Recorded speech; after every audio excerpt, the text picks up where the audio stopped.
Hi, welcome to this video. We're gonna guide you through how to add shadow in CapCut. So open the CapCut project, right? I'm gonna choose this text. So I'm gonna double click the text on my screen, switch to styles below, right? And under styles, you're gonna see text, brand colors, stroke, glow, background, shadow.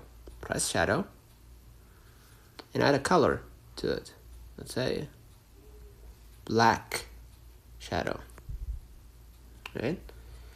All I gotta do just can increase the blur, make it more natural.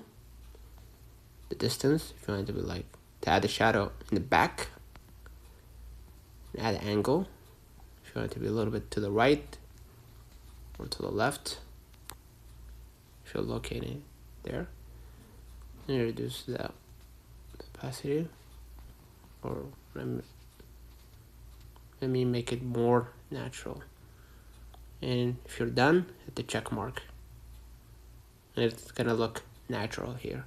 So consider liking this video, subscribing, it really helps. See you in the next one.